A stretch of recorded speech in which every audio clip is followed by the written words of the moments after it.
Hey everybody, it is Master the Shots live photography podcast. I'm Josh Mills. I've got my buddy Eddie here as my co-host, and we are welcoming Travis Keys this evening. It is November the 19th, that's a Thursday, and we're going to go ahead and lead right on in.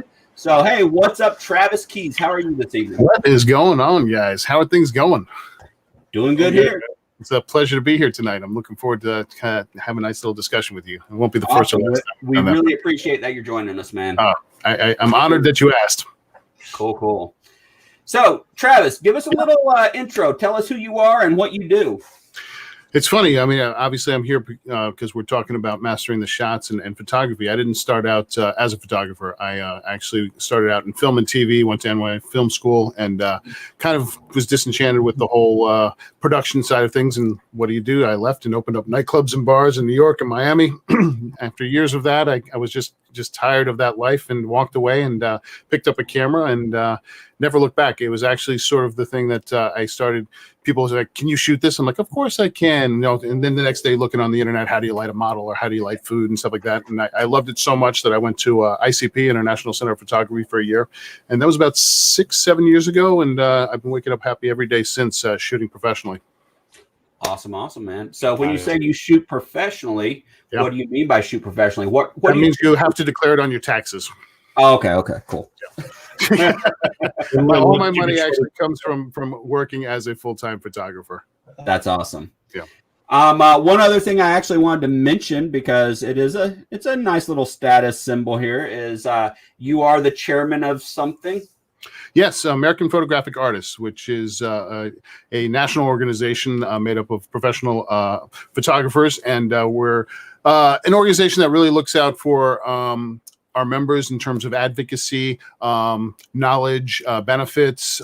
It's a great organization, and we do a lot of things yearly that that are everything from, I would say, webinars to screenings to going to Washington, D.C. and lobbying for copyright rights and photographers' rights. So it's a great organization, especially and networking and the community. I think one of the most important things as a photographer is it's a really tough industry. And if you're not out there working together and have your own little tribe, as I say, and finding your tribe, it's going to be very lonely and very hard. And I think that you can be the best photographer, but if you're not good at networking and having your tribe, it's going to be a very difficult process. And you're going to be one of those people that's always like, why is that guy always getting jobs? And not realizing like I'm a better photographer. Why is he going? It's really important to have your community. Awesome. And man, you went right to the meat and potatoes right there. So actually, we only got like 6 hours, so I gotta go. Yeah, that's our topic tonight. But first thing we're gonna do is actually I'm gonna pull up some of your work so people can know that you're not just blowing smoke up our backsides, that you do some good photography and stuff. So I'm gonna go ahead and pull that up. And I'm actually going to let Eddie lead in and pop the first question off on you. All right. So let me figure out how to share my screen. And hi to everybody that's out there. If you have questions, throw them in the comments. Charles, how you doing? Always good to see you. He's another amazing photographer. Mm-hmm. Absolutely. Martin's out there as well. How's it going, Martin? Eric? Yeah, that's Martin down in Australia. Yep. Martin with the good accent. Well, actually, he's got a Brit accent. It's still a good accent. I mean, being American and everything, we really love those British and Australian accents. You give me a girl with an Australian accent, and I'm just like, but we'll get into that another time. Omar, how's it going? So my first question for you, Travis, we kind of talked a little bit about it before we hopped on the show here. So like I told you, I went to your website, right? There's multiple different genres that you shoot, but I want to know, obviously, we all have that genre. What do you consider yourself? What's that genre that people? Is it that question? Is it that one question? Is if you had to describe what you shoot, is that the question? Is like, what do you pigeonhole yourself as? Yeah. Yeah, the one that we all hate to answer, it's like I'm supposed to say, like I shoot this, and if I do, I would probably say I'm a portrait photographer now, which I never started out to be a portrait photographer, and I think it all started out that way because it was like when you first start not competent in your camera, you're always looking at the back of the screen, and that's embarrassing, and you don't feel like you can communicate with someone and pull that off. So in my early years, I shot a lot of like abandoned stuff and just stuff that I thought was beautiful, but it wasn't people. And I didn't have that interaction because I just wasn't confident with my camera, and I was always looking at the back of it. Once you kind of really master that camera, then suddenly I'm like, oh, maybe I'll shoot some people now. And then that's when I found that's what I love doing, is communicating with people. And the camera became secondary to everything I did. It was that connecting with people that was the most important thing, and getting out those emotions and working with someone, and the camera was there to capture that. And it's an extension of myself and my eyes to capture that. Yep, I love that. It's funny that you say that because I can relate. I've had this discussion with Josh many times. He shoots great landscape, and I'm like, I can't do it.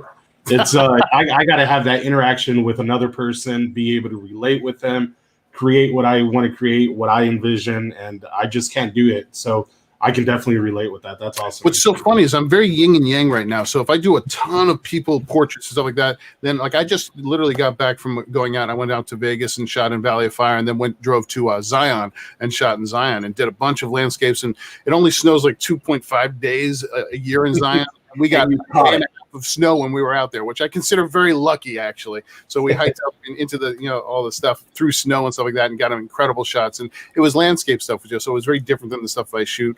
But I think in this whole COVID thing, I'm really missing that interaction of the portrait thing, and it's really kind of affecting me. And it's tough right now. I mean, how are you dealing with that? Because no matter how much you shot in the past, right now it's probably cut down, and you're not shooting those portraits right now.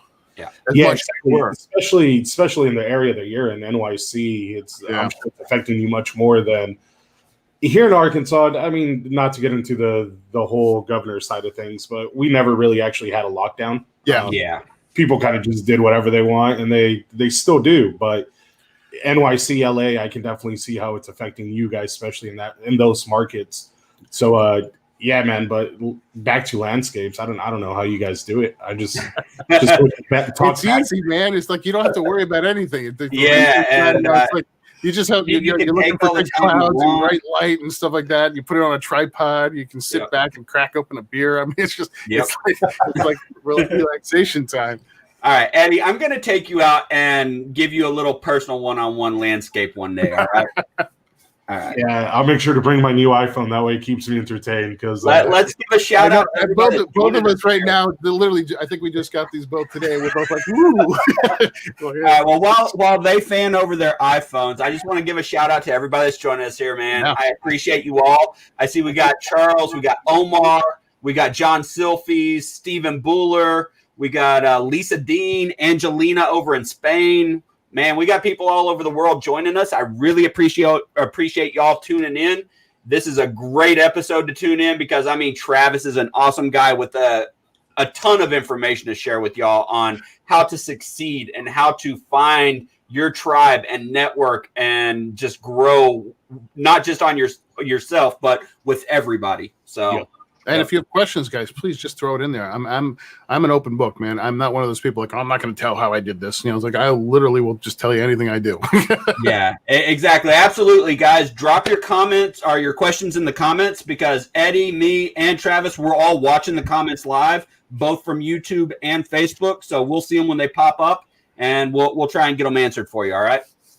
So cool. All right, Travis. I mean, you and I, we've kind of interacted for a few years now, and it's funny because even pre-pandemic, we just never managed to physically meet in person. No, we talked about it so many times, but it was the type of thing. Is like I saw how much you like, and talking about finding a tribe and stuff like that. It's also about the hustle, and I saw how much you hustled. You were always working. You were always putting stuff out there, and I admire that. I recognize that in people that are just the love of photography and don't stop because that's if you're gonna succeed, you got to throw all in and that's what I see you do nonstop is throw all in. So I really respected that. And, I think we kind of bonded over that.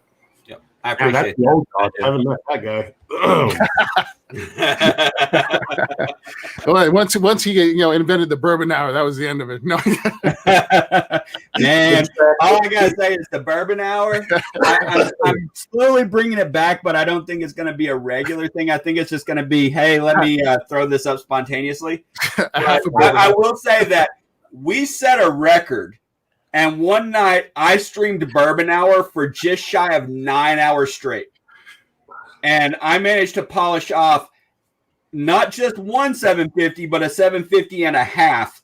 And I felt it the next day. Yeah, I wouldn't have felt the next day. I would have felt it the next 2 days later when I woke up.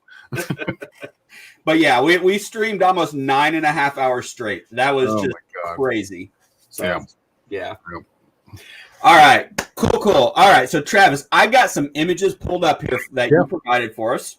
And I usually like to give everybody that comes on as a guest the option to pick some images that they really themselves love and want to talk about first. And then if there's some others that Eddie or I really want to talk about, we'll pull them up later on. But is there an image that you gave us that it's like that image that you personally love and that you want to talk about? I mean, each of my images sort of have a story behind them, and and the ones I picked. So, I mean, I anyone that you pick, I'll probably have something to say about it.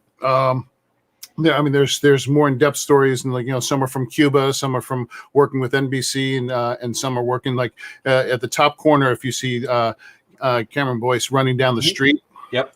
Mm-hmm. I literally was shot that for a magazine. He was the feature and the cover of that magazine, and just had a wonderful time with this actor. And he was in Grown Ups 1 and 2. He was a big Nickelodeon star. He was, had a huge future and was on Broadway and all of these things.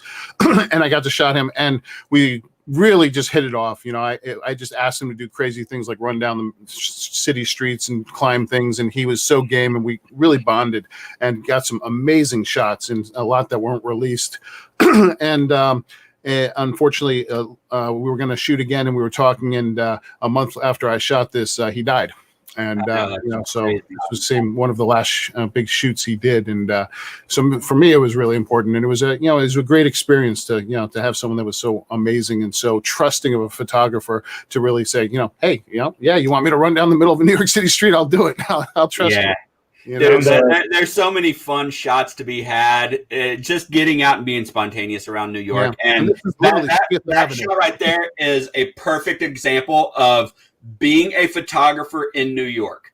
Just having fun with it. Literally Fifth Avenue. I got an assistant just to the left of me, with a pro photo and with a nice little diffuser on it. I think it might have been a beauty dish, OCF beauty dish on it, and he was backing up as I was backing up and avoiding cars, and we shot this as he was running down the street. Yep. And the funny thing is most of the time the cops just kind of watch. I remember one night I went into Manhattan, and I forget which street it is that runs right next to Madison Square Garden. There were road cones on the side of the sidewalk, and it was, 10:30, so it wasn't heavy traffic, but me and the people I was shooting, we literally just went over and grabbed the road cones off of the sidewalk and blocked off the road, and I set up my strobes on tripods and everything. The cops walked over, leaned up against the wall, and watched me do the shoot. Didn't say a word to me.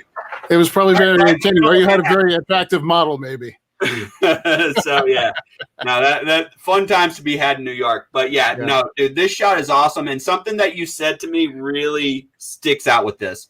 So yes, he did pass, and that's sad. But that's something I always say to people. They're like, "What do you love about photography?" And one of the things that I love about photography is you are capturing a moment in time, and that moment will never be forgotten because of that. I'm going to even elaborate on that. And it's funny that you bring that up. And it's not that funny because obviously we kind of are on the same page in a lot of things. For me, I have gotten to the point in my life, I have pretty much chosen I'm not going to have kids and stuff like that. I think it's we won't get into the politics of the world and what, it's a rough world. I mean, who knows? I think if you're going to bring in kids, it's a big deal right now.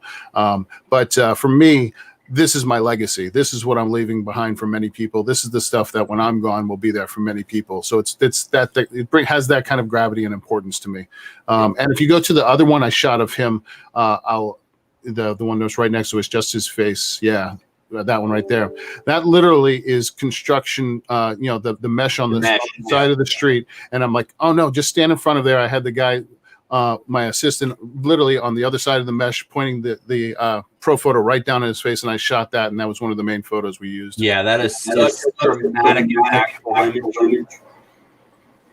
Yeah, so that's the thing is people always feel like, oh, we have to find this great location. We have to do this. It's like a lot of times what I do as a photographer is I just walk the streets, and if I see a color or I see something that's going to blur or something that's going to, there's so much out there that, people are like, no, I got to shoot in front of this heart that's graffiti on the street. I'm like, no, there's so much out there. You can not have to plan every moment of it. Exactly. And Eddie can vouch for that. Actually, we did a little thing recently together where we literally we met in an alleyway here in our local little town downtown, and we just walked around looking for interesting places in this alleyway to shoot. It's funny that you bring it up. One of the guests that is in the room right now, Charles Chesler, is shooting all of these portraits in alleyways in New York City street, and they literally look like scenes out of a movie. He should be one of your next guests or something like that. His stuff absolutely. is absolutely beautiful. I've been intending to reach out to you. Yeah, he did an incredible at the beginning of COVID Faces of Zoom, where he was just literally shooting people, and his work is and he does a lot of fundraising work. Yeah. By the way, Charles, if we're not connected on Facebook, shoot me a friend request because I know we previously were, but my main account got deleted, so I've lost a lot of connections. So the trials and tribulations of social media. Definitely shoot me a friend request so we can reconnect and I can get you on here. I want to give a shout out. Also, we've had a few other people on here. Joe Baker down there in Lubbock, Texas, who was a previous guest, has joined. He said hello. Nice. We also have Robert over in Philly, who is one of our future guests to come. He's on here as well. So I love shooting in Philly too. Yeah, dude, Philly's love awesome. Shooting in Philly. I actually was I was brought out by the 76ers to shoot a project out there, and they were building their new practice facilities in Camden, New Jersey, and they wanted me to go shoot all of Camden and just portraits of people on the streets that their lives would be affected. And obviously Camden was, at certain points was rated the most dangerous city in the United States. And I have pictures of police people there. I have pictures of drug addicts, and I had a gun pulled on me by a gang member there. So I got plenty of fun stories. Yeah, we need to compare because I actually got drawn on too in Camden. Oh, jeez. I wouldn't trade the outcome, but yeah. Yeah. It was a great experience. It was a lot of fun. Yeah. Hey, do me a favor and click on the photo of Cameron again, will you please? The first photo. The first one where he's running down the street. Yeah, running down the street. So one of the things that I want to do here, Travis, is I actually want to give you a lot of props because I'm familiar with Cameron's work and just his personality, right? I got kids. They grew up watching the shows. I've watched the movies. Yeah. It's crazy that you did such a great job selling his personality, the person that he is on screen, because that's what he was known for, right? He was known for being goofy, always having a smile. And just looking at this picture, man, when I see the photo, it takes me back to all the movies that I've seen him in, just being goofy, or the TV shows that my kids have seen. So major props on that, man, because you really sold that. I appreciate it. And it's funny because when I showed up, I knew I was shooting with him, and the magazine people didn't realize it. I had overnighted from Amazon a giant bag of 100 colored plastic balls, and I brought them to the set, and we actually threw him in a part of the room and threw the balls at him, and he juggled, and we had these amazing shots of him just playing, and throwing plastic balls at him. That's awesome. All right. I think someone had asked what's up, Jake? How you doing this evening, man? Someone had asked about that photo right up there with the earrings. Yes, right there, yeah. I don't think. That would be John Silfies. John Silfies is a photographer. Actually, he's one of my students from New Jersey, and he has become quite the excellent portrait photographer himself. So you can check him out. His work he's actually shot the Bee and several other girls that you are familiar with there in your area. So. A couple of familiar people, and I don't know how he shoots more women than I do. He does. Yes, he does. He's got new content more like I get. I'm amazed at how much content he puts up. Yeah, it's like every day. Yeah, it's like, oh, just one more from today. I'm like, how do you shoot so much? It's beautiful work though, and I remember I just commented on one of his photos, the light, and you commented too. It was so natural that he was using a strobe, and it made it look just absolutely beautiful and natural. Yeah, it was a boudoir shot, and when I saw it, I thought it was window light, and then I read the description. I was like, "There we go." Yeah, yep, that's how it's done. That's how it's done. Yep. So this is one of the Jenners. I was gonna say, who doesn't recognize this person? She of that family, she was probably the easiest one I've worked with. I worked with Kim, and that was something else. And but this was just, we wanted it real simple. This was actually a fake green hedge that we brought in and put flowers into it, and just did a real simple black and white shot. It's mainly natural light with just a little pop of a pro photos. Yep. I love that in the catch lights, you also have what appears to be a horizon or something. So it gives that outdoor natural light feel. And it's not so contrasty from the light that you did add, that you get that, fake, artificial light feel to the shot itself. Yeah. That's one thing that a lot of people won't notice is the catch lights and shots like these. That is such a telltale sign to location, lighting setup, everything else. If you learn to read the catch lights in somebody's eyes, you can figure out anybody's setup. It's so important. That's how I studied a lot of my lighting setups, was literally just like zoom in on the catch lights in the eyes and stuff like that. And what's amazing is a lot of these portraits and some of these people that I get to work with, they're obviously very big and notable people, but sometimes I only get 5 minutes to work with them. There's other times I get, an hour or two, but there are times where I have to make my shot within 5 minutes. That's a very common theme between most celebrity photographers and celebrity of whatever genre, but it's literally, they are so busy that you are allotted, okay, you've got 5 minutes, 10 minutes, and it's never them. If it was up to them, they'd stick around. It's usually their handler or something like, nope, we gotta go. And they're dragging them out by the. I've had the luxury of making friends with a lot of commercial and professional photographers that they do a lot of celebrity A-list, photography, and they all have the same exact story. It's like, I had 5 minutes to get that shot. Yeah. Yeah. So that's awesome, dude. I really like that. Joe Baker said she is just gorgeous. Definitely one of the models on my wish list. In all honesty, she is that beautiful. I mean, she truly it's very rare I get like kind of like, whoa, taken back. She really is beautiful. No, I saw the photos. And there's her sister I shot. Of course. She kind of talked to me through her sister. She would. I'm right here. So the personality matches a TV show, huh? Yeah, it's something else. I'm gonna pull up a shot that I've got two shots that are my favorite out of all of these, right? Yeah. And it's actually these two shots right here, the street shot in Cuba and this shot right here. This shot right here, when I saw you send it to me, screamed at me. I was like, oh my God, I love that. There is so much to just to decompose, and just figure out in this shot. Yeah.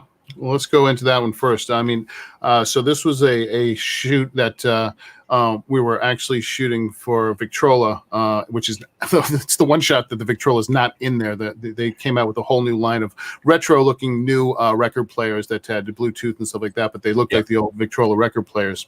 And so we sat there and we had this all fashioned and got some models from an agency in Vegas and wardrobe, and went and picked out the wardrobe the day before and got this wonderful old place that had pinball machines and this retro look to it. And we walked walked in there, and the first thing I saw was the actual natural sun coming through the blinds and sitting there. And I'm like, that's where we're shooting. And then I had to build the light around the rest of the room because there just wasn't enough on her and stuff like that. And it was such a tight corner to actually try and hide these lights and light it properly without spilling too much. It took almost an hour to light this properly. And there's about 3 different lights on this, and some snoot on her face, and then a huge soft light to the right, and then another one right next to the window, filling in the rest. A giant, I think it was a 2x3 softbox to fill the rest of her. But I didn't want to lose obviously the shadows on the blind shadows on her legs and table and stuff like that. And the room was awkwardly shaped, so trying to get the right angles and making it look natural was actually kind of more of an ordeal than the light at certain points. Yeah, you spent an hour figuring out the lighting to set up. I've spent at least an hour staring at this shot, trying to figure it out, just looking at it. It was complex. This image easily, and I'm not exaggerating, like an hour. At least. That's the highest compliment I could get. Thank you so much. I thought it was a set the whole time. Just looking at the image, it actually looked something that was creative. So it's almost like Pure Space out in Vegas, and there's this one person that rents. He's got like one of these great old kind of looks like Melrose Place or something like that. All these apartments and stuff like that in this building, and each apartment was decorated differently. And this one, it was like sort of like had the old Playboy pinball machine and shag rugs and all this kind of stuff, and the old paintings. And this is the one we rented for the shoot here. And it was just a ball to kind of step back in time and have all the 70s and 60s, late 60s and the early 70s clothes and stuff like that, and play with the colors and stuff like that. By the way, tip for everybody that's watching. Airbnb is like the jackpot for looking for stuff like this. Absolutely. I actually took a job shooting luxury Airbnb just so I could find locations for shoots. Yep. I've actually gotten a few free Airbnbs. Not that it will work for y'all, but it never hurts to ask. Yep. Basically trade. I got free Airbnbs saying, hey, you know what? I will shoot you a set of images for you to advertise this place if you let me stay for free. Yeah. Yep, exactly. Joe Baker actually has a question here for you, Mr. Travis. It says, do you do your own processing? Love the colors and the lighting. Yeah, I do every photo is 100% touched by me. I am definitely I actually work with Lightroom and Adobe, and I'm one of their tutorial teachers and creators for their new tutorials that are in their Lightroom. So I do a lot of work with Adobe, and I am a big fan of Lightroom. 90% of what I do is in Lightroom. I just find it so easy to work with, and there's so many things. If I need to, really kind of do some changing or content aware or some layers and stuff like that, it goes into Photoshop. But I find Lightroom just a joy to work with. I do most of my stuff in Lightroom. What Adobe has done with Lightroom in the last couple releases is amazing, because they've brought so many things that you used to only accomplish in Photoshop directly into Lightroom. It's amazing. You can even do luminosity masks and stuff like that. Exactly. Yeah. I got a question for you, actually, because I did know that you work directly with Adobe and everything. So are you a certified Adobe instructor? I don't know if they're doing those much anymore or anything like that. The only reason I asked is because I was considering actually going through the testing process just to add that to my resume and say I maybe skipped over that and just became. I'm sort of. I guess I hate to say it, more in the influencer side. So I do stuff. The creating tutorials and social media and that kind of stuff. Yep. Yeah, I absolutely love this shot. I love the balance of everything in this shot lighting wise, and like I said, I've tried to decompose this shot in my head for what's funny is an hour to go back into, like, when I was young. I never thought I was going to be a photographer. I fell in love with movies. I knew what cinematographers were before I even know what photography was. And, I fell in love with like Ridley Scott and, as a director and his cinematographers and all that kind of stuff. And so for cinematic, I was always, everything in my head was a movie.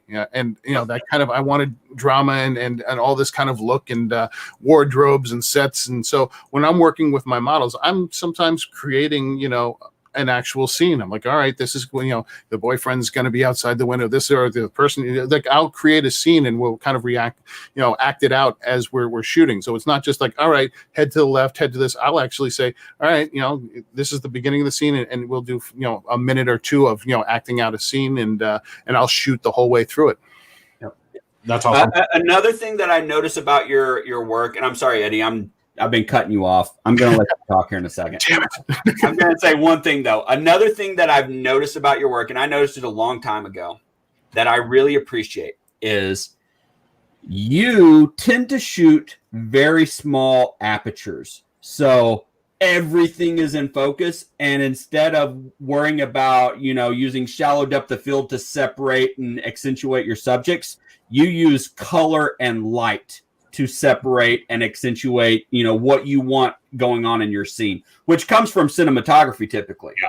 So that explains a lot. And that's one of the things that I love about your work, because you see that a lot of the popular photographers now, it's all about, let me shoot wide open at 1.4, 1.2. And I went through that. I think you can tell a stage where a photographer is. If you see that he's doing HDR, you're like, oh, he's in the first 2 years of his photography. Mm-hmm. It's like you can kind of tell, and the best way I can explain photography, and I do when I'm teaching or giving a lecture or talking, is photography is a language. It's truly a language. And, that first year you're taking Spanish, you don't even know to say, where's the toilet? But, 15 years into it, not only can you say, where's the toilet, but you can make it sound funny or sad, or you understand the influences. And that's what photography is. You understand, what the lens does. Is an 85 going to do this? Is a 20 going to do this? Is it, it's like you understand the language and what you're trying to convey. And each way, every decision is going to impact that photo. So if you want to make it more dramatic or less dramatic, or compress the face, or you make it look unnatural, there's so many different things you can do, and understanding that language is the way you're going to do it. But I started out shooting a lot of 1.4. We all thought, oh, I have to have fast glass and I have to shoot it wide open, but then I realized backgrounds. And then you realize, wow, I can still blur stuff at 4.0, or I can still blur, I can still do all these things. It's like, you understand, like, wait, no, that's not exactly what I need to do anymore. Yeah, dude, I have a huge portfolio of like 1.4 to 2.2, and the last 2 years I've kind of settled into that like 3. Actually, no, I settled into like that 2.8 to 4.5 range. Just because I like to have just a little bit extra in the background. So it's not so buttery you can't tell what's going on back there, But every once in a while, if I find just a banging location with so much interest and I can create leading lines and frame stuff in, dude, I'll crank it up to F11, F16 and take the shot for a portrait, just because it works for that shot. And people get too, it's like, I'm just as bad as everyone. I love gadgets. I love, new stuff, but I also now am really kind of playing with vintage glass and adapters and slowing myself down. A lot of manual lenses and finding stuff. It's like I am a Sony shooter, but I do have a medium format Fuji that now that I buy Hasselblad glass for and Mamiya glass for, and it's just a different look, and it's for me it really slows me down in a way that I needed something that really kind of looked different and felt different. I want to bring up a question that Jake has over there in the comments, by the way, and it says, a second to Joe's question, do you inspire all of the shots, or is there any credit to be given to the model or your assistants or helpers? Oh, I am so about a collaborative, set when I'm working on things. A lot of times I will have ideas and feed off of it, but if you have a good model, you let them do what they do, because they're good for a reason, and so you have to trust them. And if you have assistants and other people on set and they have a great idea, first off, let them voice their ideas and opinions and take them into consideration. And I'm sure Travis is this way. I'm sure that Eddie's this way. I personally am. If somebody throws out an idea and all of a sudden my eyes are open like, damn, that'll work, I absolutely will do it. I'm not going to be like, no. It's tough though, because there's times where people don't understand the process of getting from A to B to C. You know, were like, you know, it's like I worked with a producer that was sitting there like, oh no, have her sit on the floor, and I'm like, no, you don't just go from, you know, standing up to sitting on the floor. That's different lighting. That's a different moment. It's like, let me get to the emotions. Let me get to where I need to be. Because I may start out saying, oh, just put your hands behind your back, you know, smile. But I'm working to getting to an emotion. I'm working to getting to a pose that you just can't say, do this. You have to work to get there. So there has to be sometimes, you know, a period that you're working, and that comes from experience of knowing, you know, and working with. Sometimes you get to work with people that you've worked with before, which is fantastic. So you have this working relationship. But when you're working with someone new, sometimes it takes a little to break that ice and to get to a safe place. And it's all about trusting the photographer and building that trust. Because if they don't trust you, then they're not going to emote and relax ever. So you have to build that trust. Yep. And honestly, it's a real skill, especially if you are a professional photographer that you're just shooting people that literally it's basically your first time shooting with them the majority of the time. You know, your new clients are hiring you. Learning that skill to connect with them and getting them to emote is priceless. Yeah. So I can't tell you how many times I've actually said, you know, come here, stand here, and I hand them the camera, and I'll jump up and act like the silly fool, and like, no, this is what we're going to do. I'm going to do this, and this is what I'm expecting. So I'm like, I kind of play out the character of the model, and they're like, oh, that's what you're the model. Okay, yeah, I can do that. You know, it's like, so make it fun. Martin made a funny comment. He said, when a carpenter gets a new chisel, he uses it for knocking in nails.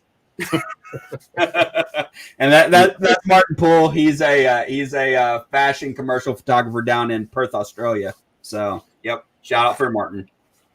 We have a Sony fight going on in the comments as well. Yeah, I see that. There's some Sony love happening in the comments. Wow. Yeah, I am a big Sony person. I won't lie. You know, it's like I'm an advocate for Sony. I do a lot of work with Sony. I run a big Sony forum with the artisans and creatives and stuff like that. Sony for me is so much like everybody says, oh, what's the best camera? There is no best camera, because if there was one answer, there would be one camera. So I mean, it's a tool, but for me, Sony is the tool that I like the most, because it's just so multifunctional for the way I shoot, that it allowed me. Sony came along in a time where I wasn't confident as a shooter, and when you could see through the EVF and not have to chimp and look, and you saw the picture as it was going to be live and instantly, it allowed me to get more confident. So I grew into a better photographer. Now, in other words, Travis is a lazy shooter and didn't want to learn how to just know what he's going to get out of camera.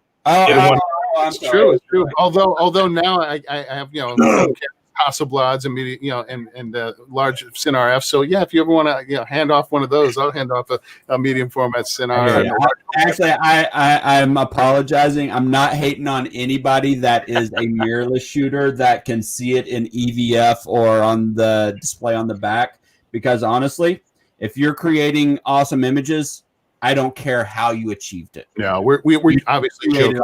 We're obviously joking back and forth. You know, exactly. I've got a lot of years under my belt from before mirrorless was a thing. So yeah, I learned how to, you know, pretty much know what I was going to get out of camera just by my settings. But that just comes from repetition. My very first camera that I actually remember I got from my mom, it was a 35 millimeter Canon FE2, which was, you know, kind of a workhorse journalist camera, a Nikon. I've got one sitting over here on the shelf. Yeah, just a workhorse. You could, you know, take that and, you know, hammer in some nails and then go out and shoot. Yep. And you actually could hammer in some nails with it. I'm dead serious. But yeah, no, I am not anti-mirrorless or anything else. Honestly, the only reason I haven't even jumped into mirrorless is because I own 4 professional quality DSLR bodies and a slew of lenses, and they do the job. And I haven't gone that way. But I will tell you what, I'm getting close. I am getting close. There's so many choices out there, and so many. Yeah, and the thing is it's like, okay, well, if I'm going mirrorless, I'll be honest with you. I don't even have to be brand loyal because I'm going to have to replace all the glass too. So I can kind of just go with whatever brand at this point. And part of what I was getting at, which wasn't about the camera, is you're buying into a company and a community and stuff like that. And that's kind of going back into that tribe. There's something about the Sony shooters that Sony has built this whole, kind of B Alpha and Kando experience and stuff like that, and really has created a community for its people that is just unlike any other one that I've ever been. And I've been a shooter, I've been a Fuji shooter, and the people that get together from Sony support each other, and they're such a beautiful thing. It's like I'm not just buying into the camera; I'm buying into all of that comes with it, and the support and love. No, and for me, I agree. Sony is like the most inclusive of all of the brands. That they're like, we don't care what you shoot. Is we want you. Whereas, I mean, when you here's a good example. So you start looking at, and we're going to use the term ambassadors because they all have their own term for it, right? So Sony, you look at the Sony ambassadors, and they pretty much span every genre imaginable. Right. Well, they have their artisans and then the collective. And right. The artisans. Then you look at Nikon. Nikon, pretty much all of their ambassadors are wildlife and landscape shooters, right? And you look at Canon, and Canon, a lot of their ambassadors are basically like wedding photographers. The artists of light, they're mixed. Right. Canon does a lot of the outdoor and nature stuff as well. And but I mean, Nikon is like the landscape and wildlife, and then Canon kind of adds in like the wedding and stuff. But Sony is like, we don't care what you shoot, we just want to see awesome imagery, and we're going to give you the tools to do it. You just want the Sony in your hand, guys. I hear you. But you know what? Whatever. I'm waiting for phase one to knock on my door and say, "Hey, you're our next ambassador. Here's all our gear." We all have dreams. Oh shit! All right, cool. Let's pull up one more image real quick. Yeah. We're at 45 minutes in, so pick an image. Let's pull it up and talk about it, and then let's actually get into finding your tribe and bringing people around you that will help you succeed. Well, you want to talk about the other one that you liked, the one that was right next to that? The one from Cuba. That's awesome. Yeah, let's go into that one. And this one is truly like I saw it all there, and this one is the wonderful thing about actually processing and pulling out details in post, because the original of this. The everything that's happening through that garage door in the background in the actual picture, if you just pull it up in its raw state, is extremely dark. You can't really see what's going on in there. And I knew that there was a lot there. And I have, one of the beautiful things about the Sony is there's so much dynamic range. As long as I'm not blowing out my highlights, if I'm not blowing out that highlight, that I can pull stuff out, especially in the shadows and stuff like that. So I knew the information was there. So when I got back and I was able to really kind of, pinpoint parts of this photo to darken, lighten, detail, and really kind of paint the exposure back in the way I wanted it, and that garage door came alive with everything that's happening in that little shop. That's when this really came alive for me. I got a question for you, Mr. Sony Shooter. Yeah. So I'm assuming you probably did this with like an AR-7 IV or something along those lines, but have you taken the S3 out and used it for stills yet? I have not taken the S3. I was one of my very first full frame Sonys was the original S, and I took that to Guatemala and I shot on the streets at night, which are very dimly lit, and just the S alone on that was unbelievable. And the shots I have, so I can only imagine the S3 evolving 2 generations. If I had the extra budget, whenever I decide to go mirrorless, I would personally probably add an S3 to my collection, just because I don't care that it's 12 megapixels or whatever. No. Dynamic range on it coming from me, because honestly, my first love, and still my first love, is natural light and being able to shoot in any condition, and having that kind of dynamic range. Whew. And we get caught up in these megapixel things, It's like, it's like if you look at the original, Canon 5D1, that was like a 8 or 12 megapixel camera, and it was used for years and years and years, and people still use it. I mean, you don't need. And the thing about the 12 megapixel camera on the Sony, it's those pixels are actually larger that allow more light to hit the sensor. And if you shoot video, that camera is just the new workhorse. That's that's why people really lust after the medium format digital, because you get a larger sensor with the same amount of megapixels. It's larger pixels. They can collect a lot more information. Yeah. Yep. It's but Cuba in itself, with all the colors and lights and shadows, when the sun hits the street, it's a magical place. And that's one of the hardest parts about this last year, is everything closing down. Is like, normally I'd be traveling to 3 or 4 or 5 different countries in a year, and this year I haven't been out of the US. And in fact, I've only been on a plane, I think, once or twice this year. Yep. Eddie, I'm gonna let you lead in. Do you have any questions on this shot specifically? Not necessarily any questions. Again, it comes down to props, right? So he said when you went in there, I figured that when you took the shot, the garage, inside of the garage, was going to be dark just by looking at the photo. Yeah, but it was real dark. Yeah, just looking at the photo, right? There's 2 different stories, possibly even 3 different stories when I'm looking at the photo, trying to break it down. Me, I'm trying to figure out what happens if I go to the left, because that arrow is pointing to the left.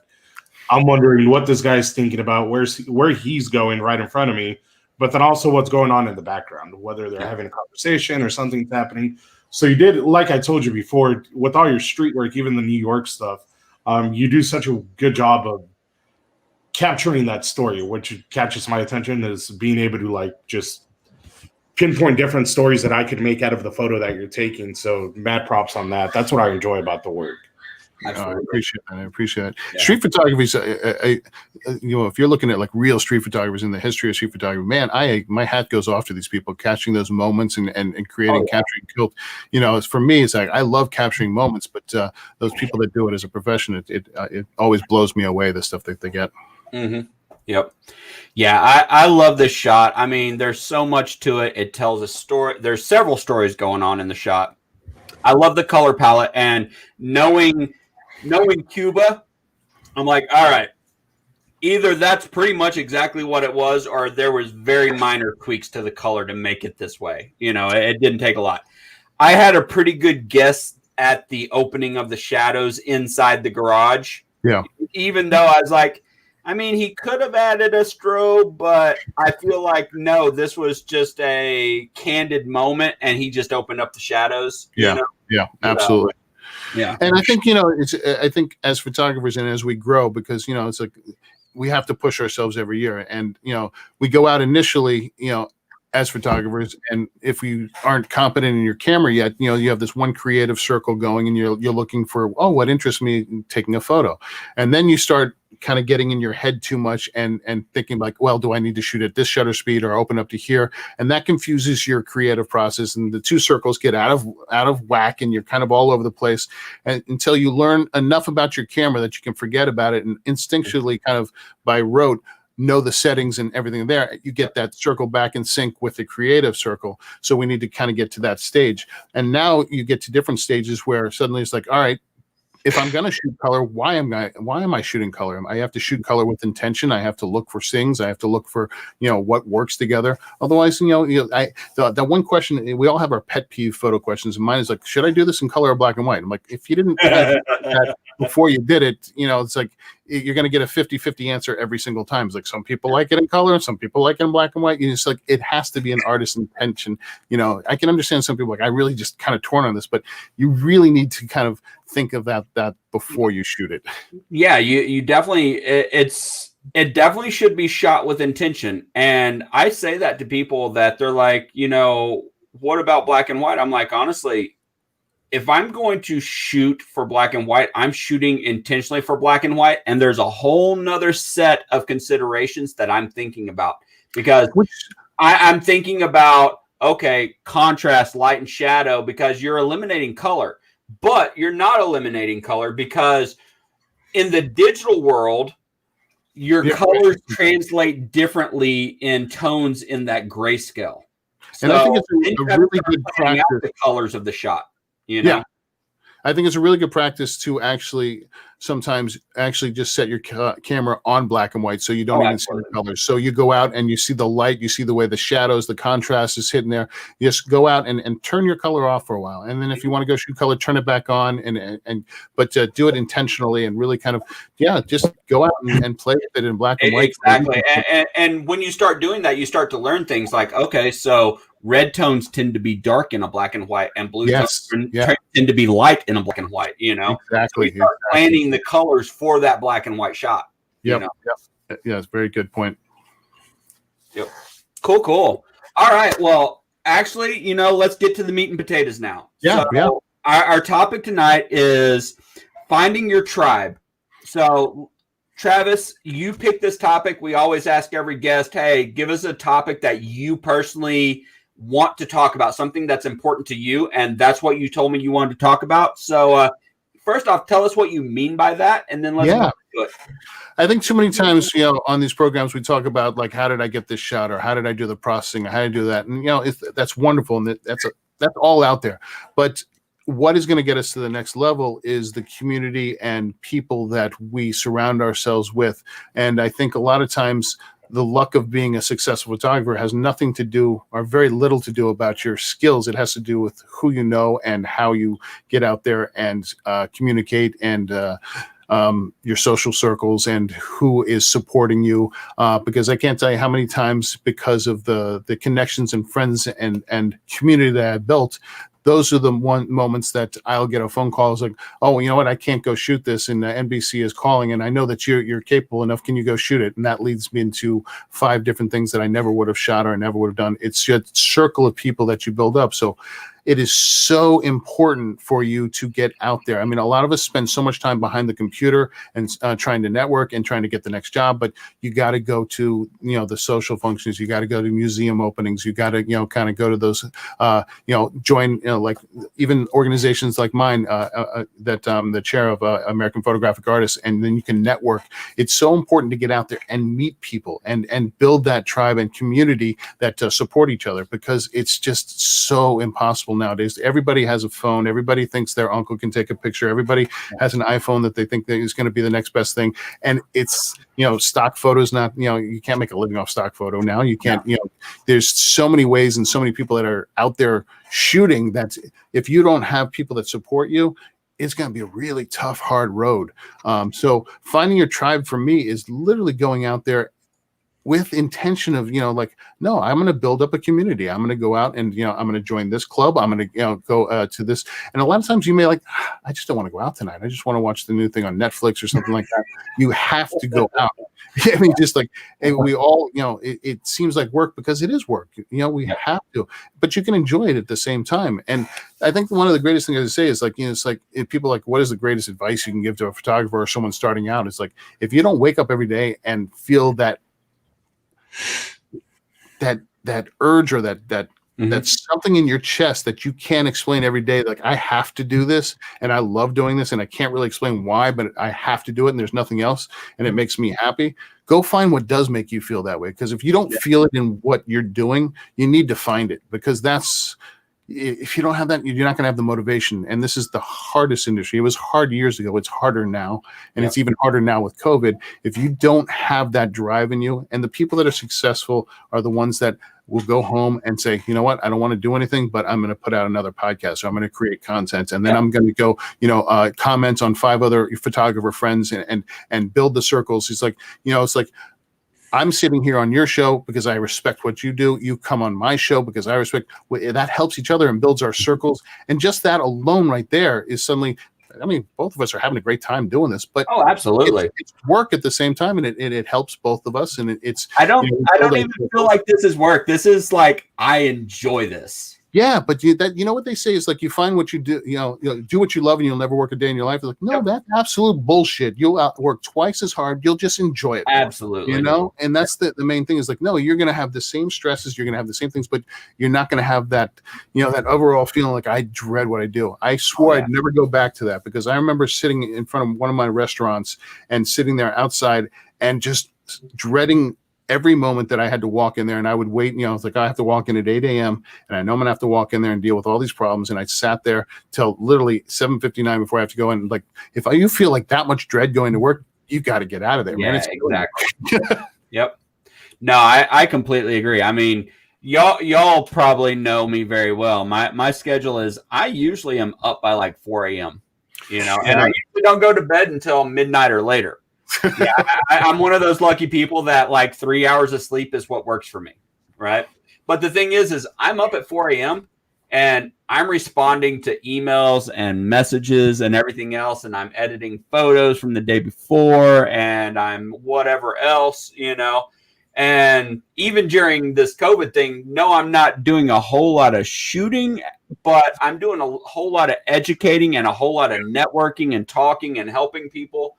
And I don't feel like it's a job, but I'll tell you what, I did 20 years in IT, and I pretty much held the same schedule. I'd be up at 4 a.m., doing work before business hours because it had to be done before they opened their offices. And I'd be up until after midnight doing work because it had to be done after hours. And I hated every single second of it. Yeah. But now I don't do that. And everything I do revolves around photography. And I don't ever feel like I'm working. Yeah. And the thing is, like, when you get people who ask, like, how do you build your tribe? And it's like there are so many ways to do it. It's like if say there's a fabulous photographer that that you admire his work and you're wondering how he gets there. It's like if he's giving a workshop, go take that workshop. Exactly. So you'll have now met him or her.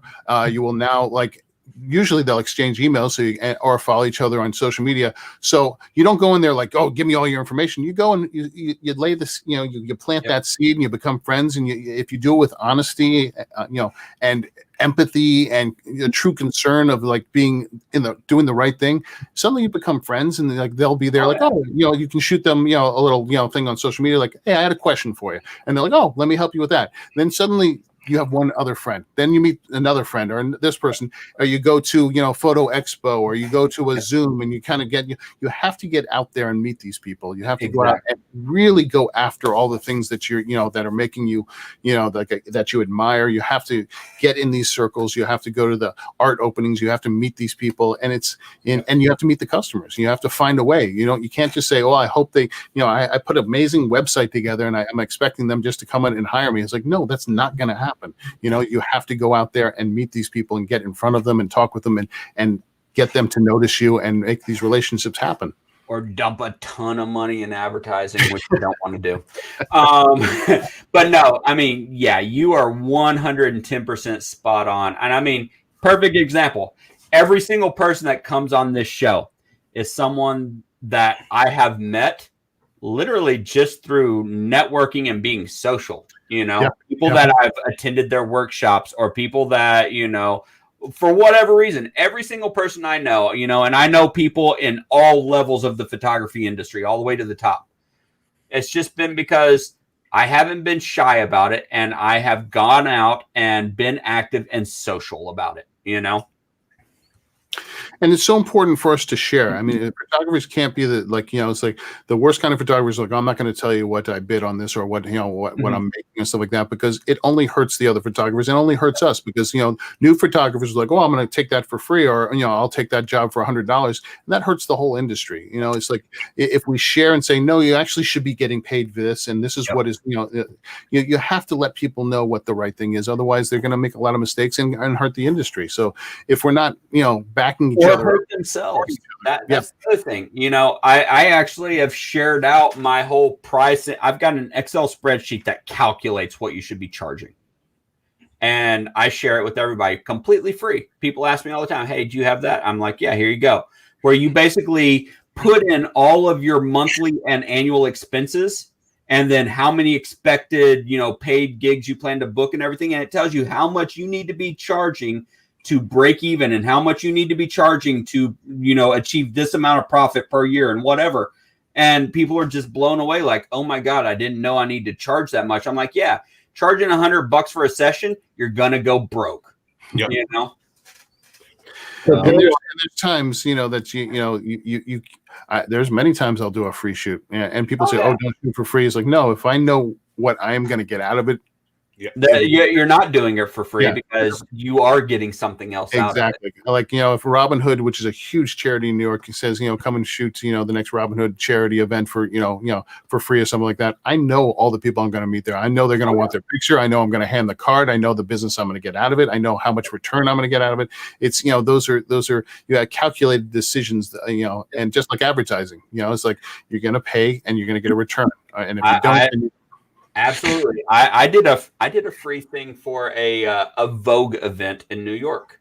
Yeah. And I did it free because I knew how many people I would connect to. And I'll tell you what, I got 3 commercial jobs out of it from designers. And they weren't big name designers. They were up and coming, that attended the event that I met at the event. I'm like, here's my business card. And they hired me to shoot their lines, so.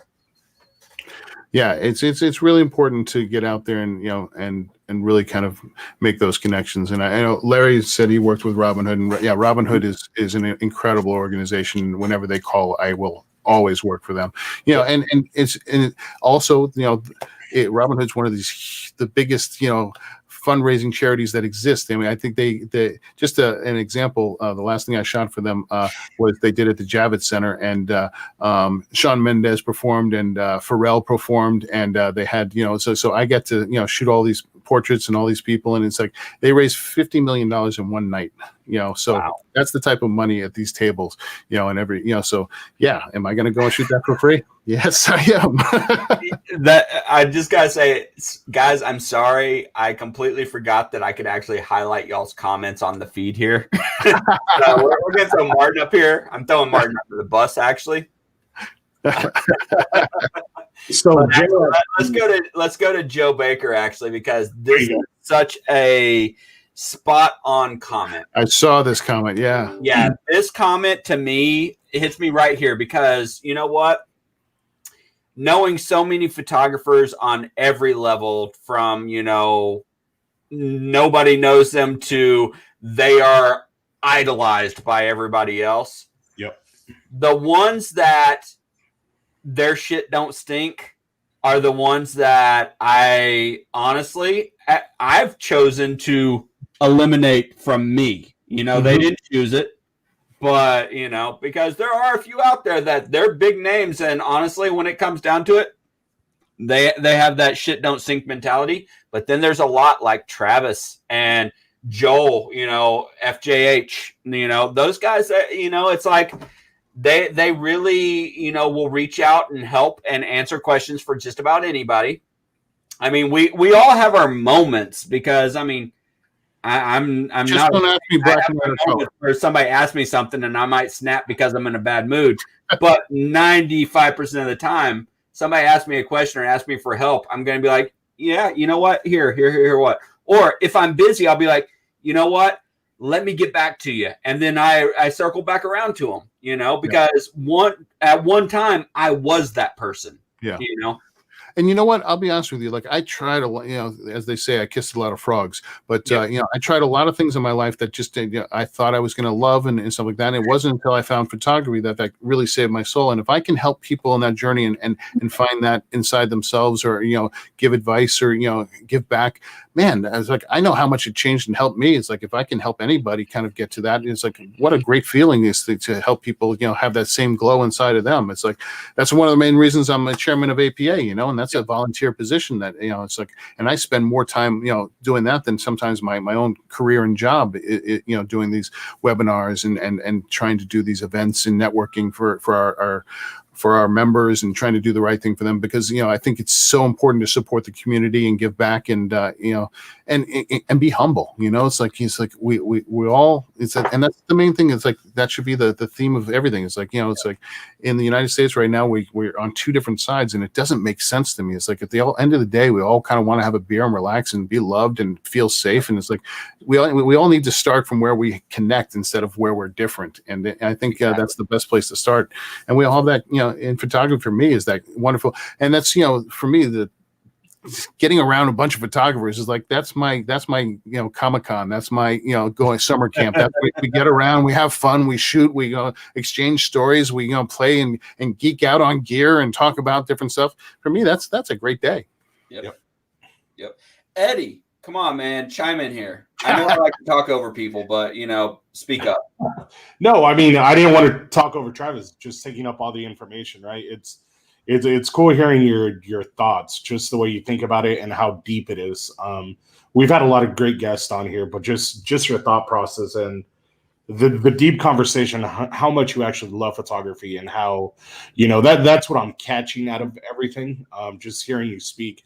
And I appreciate it. That's why I haven't interrupted. I just kind of let you talk. For me, it's it's the type of thing is like, I kind of grew up and I always had a camera in my hand. It's like I never thought of being a professional photographer, but I always had like, a 110 or, a Kodak, Instamatic, or, it's like there was always something. And I think it was because I always just wanted to capture and share what I saw. And I felt I saw it differently. And I wanted to share things that I saw that other people didn't see or the way I saw them.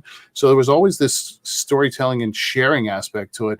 But then it became like, wow, I enjoyed doing this. And for me, it was like, I want to do this all the time. Like I want to take a camera and capture everything I see. And then it was like, oh my God, wait a minute. Like I can do this all by myself, or I can do it with a ton of people. So no matter if I'm like being like, totally introverted, I can still enjoy my camera. Or if I'm being totally social, I can use it to be social. I can, go into a party and then, if I was shy, I could walk to people. Oh, can I take a picture and hide behind the camera? And it opened up doors, and like it opened up doors to every single, like, it was the key that opened the door to everything, everywhere I wanted to go, to travel, to food, to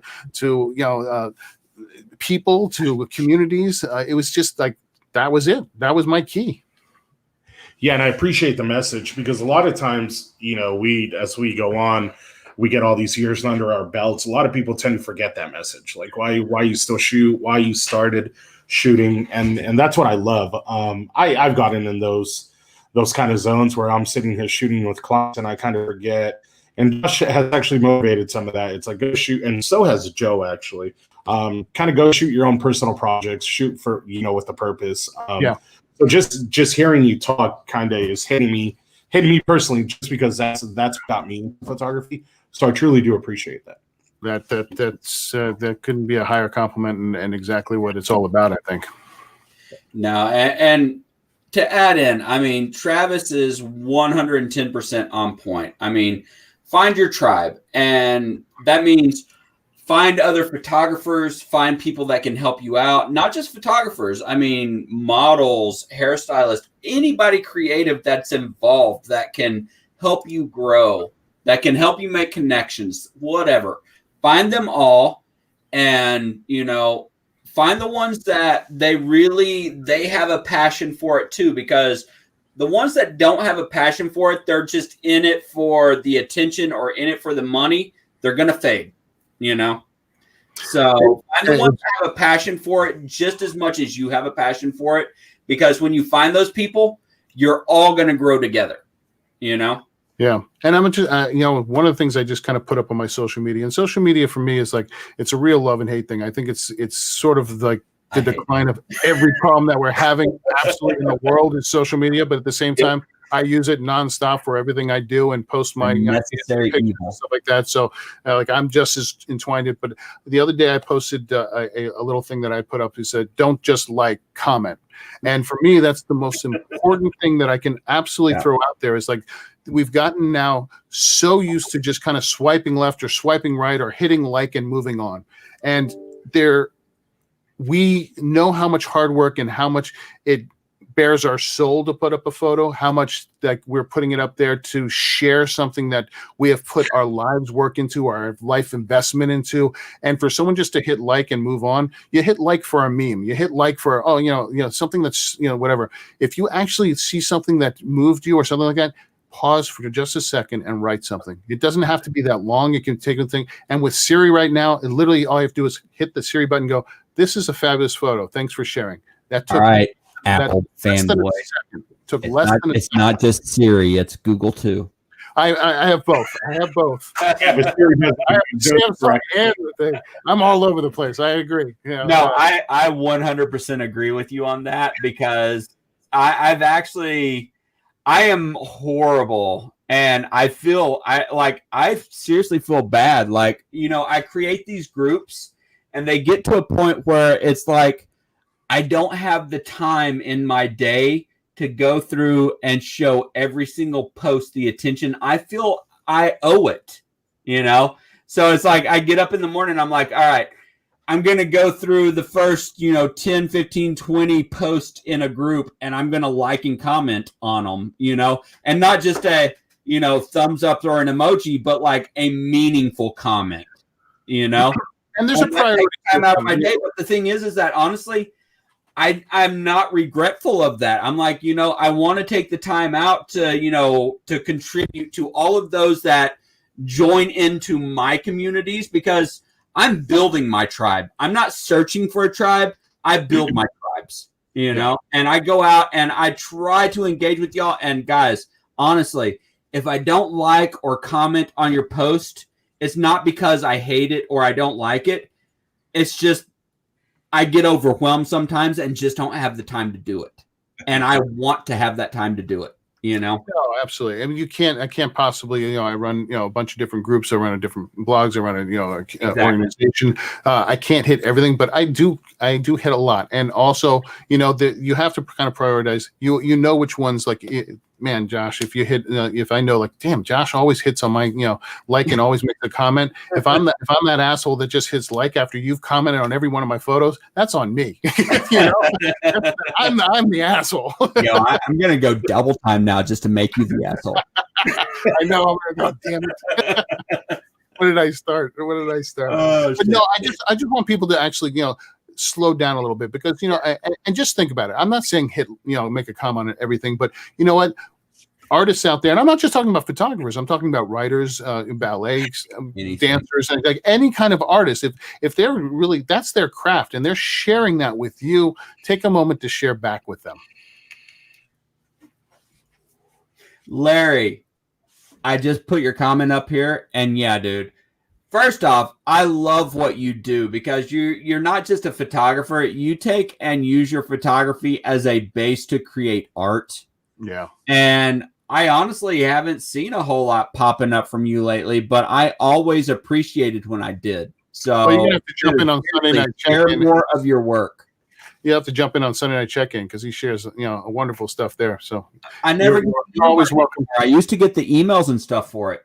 Oh, we'll make sure that happens. Yeah, send me the invite. That's on you, Travis. We would love it. Damn it! Sunday nights, I'm usually sitting around drinking bourbon with my thumb up my back. We'd love to have you back in there. We'd love to have you back in there. It's a good group. It's a good group. Yeah. And that's one of the things, building, a tribe. Like I built this, this Sunday night check-in where it's like, it's a group of the, basically it's usually the same, 10 to 12 photographers, and we meet every Sunday. And it's like, sometimes we just talk about how we're feeling, but other times we, put up challenges. We look at each other's work. We help each other, work through problems. It's like, it's just that support system. And for many of us, like I just went out and met 3 of them that I'd never met out in Vegas and in Zion. And we had a week that was an absolute blast. I was out there with Jim and Alyssa and Thomas, and we spent a week out there. And I'm like, this is the best trip ever. I just met 3 people that I've seen every night on Sunday for the last couple of months, and I've met them in person. And usually you're like, oh, what if I don't like them? What if they're assholes? They were like the best people I've been around in years. And the thing is honestly, there's a lot of people on my friends list and in my groups that I met through your stuff. I mean, Thomas was one of them. Case in point. I mean, I was friends with Joey before, and I know he's a regular on your stuff. Charles is one of the ones I met through your group. There's all salt of the earth. Yeah. So. Yeah, and like people, like find like people, and your tribe is out there, and that's the wonderful thing about the internet is like you don't have to be in the same cities. We're all over the place, Thomas is out here in California, and it's like we see each other and talk, and and it's a beautiful thing. You can find your tribe. You may not all be in the same city, and if you're a small town or something like that, reach out and you can find other people have like interests and shout out to Thomas, because I have not seen him on here, and I know he had commented saying he was going to join, but maybe something came up, but whatever. Slap him silly. I'm gonna slap him. Yeah, actually, this time of night he's probably still at work. But he might be. Yeah. All right, well, guys. First off, Travis, I really appreciate you, brother. Love you. Honestly, I'm so honored to be on here. here. It's always a joy, and I've said it before. I love your work ethic and everything you put it. It's a pleasure to sit here and talk with you, and I plan on doing it more and more. And I invite you to our Sunday night check-in to hang with us and share the link, because if I don't get a link, I forget that shit happens. So it's going to happen, man. It's going to happen. Joe actually asked about your group as well, so make sure and hit him up. And Richard, what's up? Hey, Richard's out in Colorado, I believe, and I met him through you, Travis. Richard's one of the Sunday night crew, and another amazing person, and just I feel so lucky. I feel it's a beautiful thing. Yep, exactly. And I mean, Richard does some awesome work out there as well. He's a great guy. So yeah, definitely. Oh, we got Eric jumping in. We got all kinds of people jumping in here at the last moment. I love it. Any last questions? Last Eddie, questions, advice, recipes for Thanksgiving? Guys, if y'all have any questions, throw them in the comments right now. I'm going to throw it to Eddie and let him ask something or talk about something real quick while we wait for y'all to throw some questions up. Yeah, I was kind of reading through the comments there, making sure we didn't miss anything. But no, Travis, I mean, huge. Definitely do appreciate you coming on. It's very inspirational, I guess I would say, but just hearing you talk was awesome, man. I so really appreciate it. And I just want to continue. We can continue this anytime, man. It's an absolute joy. I love what you guys are doing. I think you're doing, this is important to have these shows and talk to different people. And I want to invite each of you to do my open talk, which is sort of like a long form, getting into the mind of a photographer. Because what on Open Talk I tend to do, which is one of my shows, I like the first half of the show really going back to where people were raised, who raised them, what their influences were. They were, a bad kid in school, a good kid in school, where they listened to this music, what were they doing? Because it's fascinating as photographers to find out why we see differently, because you can put the three of us shooting the same model and we're all going to shoot it differently because of our past, the way we see things, what influenced us. And I want to find out why we think and shoot the way we do. And it's sort of a deep dive into the mind of a photographer. So I look forward to having each of you on that show and taking that deep dive with you. Appreciate it. Lisa. Sorry. So I'm going to actually address this because I'm an asshole. So I know that I have continually posted and said, hey, I think I want to have group members submit some images for us to critique on these shows, and also have whoever our guest is on the show give their input on the shows. Oh, nice. Yeah. So Lisa, I am acknowledging you right now. And I absolutely am the asshole because I haven't made that happen. Yeah, we have talked about it. I have pushed them to it. Exactly. And I'm one of those that I can absolutely admit when I'm wrong. And yes, I'm the asshole here. So it is what it is. But also, by the way, Travis, Lisa is a equine photographer in Kentucky. And she awesome. Amazing equine photography. And I know that you were just out with Alyssa and Jim, who specialize in equine. Yeah. She and Jim and Elisa all kind of ran the same circles for a while. So cool. I actually have shot a bunch of horses myself.